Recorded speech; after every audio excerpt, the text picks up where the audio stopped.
কবি নজরুল বলেছে, রাসূলের অপমানে যদি না কাঁদে তোর মন, মুসলিম নয় মুনাফিক, তুই রাসূলের দুশমন। কিন্তু আমার রাসূলের আদর্শ নিয়ে, চরিত্র নিয়ে কথা বলবেন, এত বড় স্পর্ধা আপনার কিভাবে হয়? কত আবেগ ছাপা ছাপা হয়ে যাচ্ছে। আপনি মনে করেন না যে আপনি পার পেয়ে যাবেন। এই গাছটা ভাঙলি কেন? তো গাছ ভাঙন দিয়ে ডিস্টার্ব করে দেখতে পাচ্ছ না? তুমি কি সামনে দেখতে পাচ্ছ? আরে বাবারে, এই গাছের এখানে বসলাম একটু অক্সিজেন নেওয়ার জন্যে। পাশাপাশি তোর গাছ মানে কি? গাছ মানে হলো ছায়া, প্রশান্তি, আর তুই সেই গাছ ভেঙে ফেললি। তাই বলে এইটুকানি গাছ কি ছায়া দেবে? আরে বাবা, এখন এইটুকানি, পরে বড় হইতো। তোর আমি একটা কথা বলি, সবচেয়ে তাপমাত্রা কনে? কনে? তুমি যেই দেখো সৌদি আরবের তাপমাত্রা কেমন। ওই যে আমি ওমরায় গেছিলাম, বিশাল তাপ। ওখানে মনে করো তোমার গাছ নেই, খালি খেজুর গাছ। ও খেজুর গাছে তো ডাল নেই, আর এই ডালালা গাছ তুই ভেঙে ফেললি। আচ্ছা আচ্ছা, এই সৌদি আরবের কথা কইলে বলে একটা কথা মনে পড়ে গেল আমার।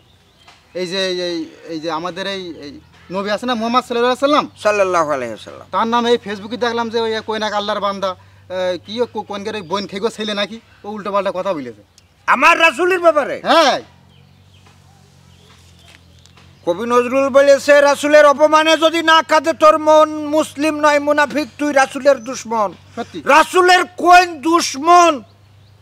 আমার রাসূল সাল্লাল্লাহু আলাইহি ওয়াসাল্লামের বিরুদ্ধে কথা বলিস, ফোন ধরা ধরা ফোন। আমি দেখছি ফোন তো আনিনি। এত আনিস নি তা কলি মিটে যায়, কথার মধ্যে কথা বলিস কেন? করছি তো, আনিনি ফোন। ঘটনা যখন ঘটেছে অবশ্যই এটার প্রতিবাদ হবে, প্রতিরোধ হবে।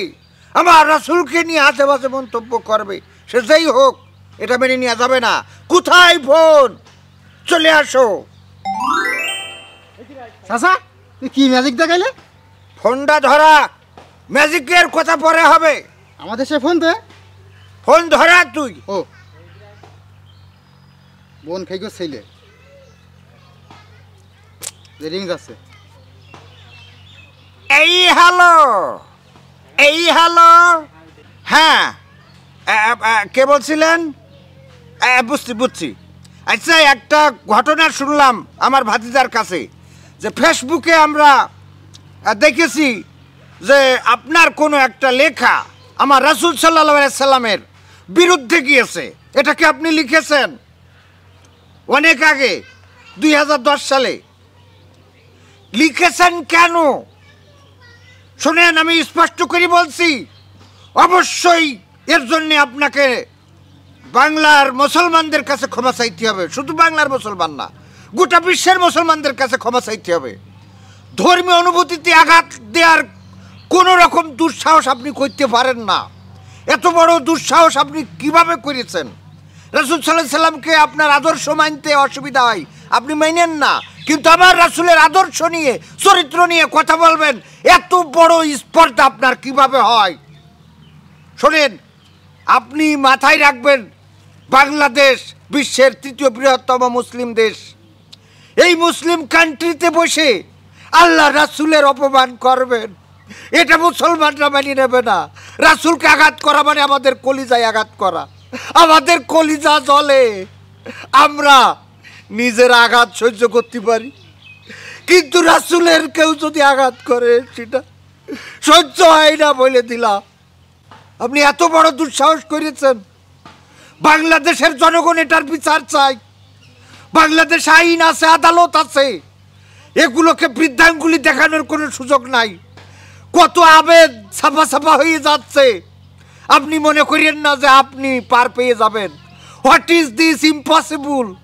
দিস কান্ট্রি ইজ ভেরি মারাত্মক আইন মানে আছে, কোনো সমস্যা হবে না। আমি একটা কথা বলি আপনাকে, শোনেন। আল্লাহ রাসূল সাল্লাল্লাহু আলাইহি সাল্লামের বাল্যকাল থেকে শুরু করে মৃত্যুকাল পর্যন্ত গোটা চরিত্রে একটা কালিমার কালো দাগ নেই। আল্লাহ রাসূল সাল্লাল্লাহু আলাইহি সাল্লামের জীবনে অন্যায় নেই, অসত্য নেই, জুলুম নেই, নির্যাতন নেই, নিষ্পেষণ নেই, মানুষ ঠকানো নেই, ফাঁকিবাজি নেই, ঘুষ নেই, অপকর্ম নেই। গোটা জীবনটা ছিল আলোয় আলোকিত। বাল্যকাল থেকে ইনসাফ করে এসেছে। দুগ্ধ ভাইয়ের জন্য একটা স্তন রেখে দিত দুধ মাতার কাছে। শিশুকালে সত্য বলতো, মানুষের সম্পদের আমানত রক্ষা করত। বিয়ে করেছে 25 বছর বয়সে, 40 বছর বয়সী বিবি খাদিজা রাদিয়াল্লাহু তাআলা আনহাকে। আমার রাসূল সাল্লাল্লাহু আলাইহি সাল্লাম ইনসাফ করেছেন প্রতিটা স্ত্রীর সাথে, সন্তানের সাথে, সমাজের মানুষের সাথে। মৃত্যুকাল পর্যন্ত কারোর সাথে অন্যায় করে না। সেই রাসূলকে নিয়ে আপনি মন্তব্য করেন? এত বড় দুঃসাহস, এত বড় কলিজা আপনার কিভাবে হয়? বাংলাদেশের মানুষ এটা কিন্তু কোনোভাবে আপনাকে ছাড় দেবে না বলে রাখলাম। বিচার চাই, বিচার চাইব, পরিষ্কার কথা। আপনি নিঃশর্ত ক্ষমা চাবেন। ক্ষমা যদি না চান, আন্দোলন হবে, প্রতিবাদ হবে। মাথায় রেখেন, আজান হয়ে গেছে।